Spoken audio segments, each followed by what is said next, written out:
US fighter jets have shot down an unidentified object over Alaska. The Pentagon says President Biden gave the order after it was detected yesterday. It's unclear what the object was, but officials say it was the size of a small car. Last week, a Chinese balloon was shot down off the coast of South Carolina, with Beijing saying it was a civilian device for monitoring the weather. Well, in the last couple of hours, the Pentagon gave this update.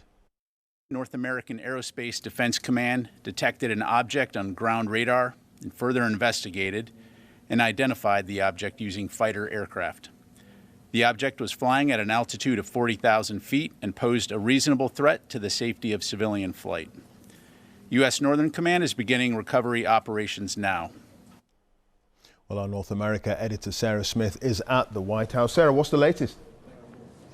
Well, it is intriguing, Clive, how little they have been able to tell us about this object, and that's because the US authorities know very little about it at all. They admit they don't know what it was, whether it was a balloon or a drone or some other kind of object. They don't know what country it came from.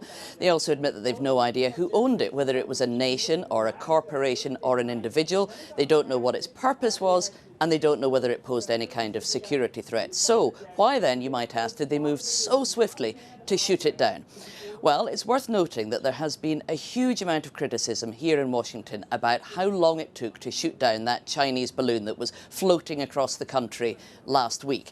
Now, security officials say that is not why they moved so swiftly in this instance. It's because the object was at around 40,000 feet and a threat to civilian planes, and also because it floated over water, which meant they were able to take it down without the risk of any casualties on the ground.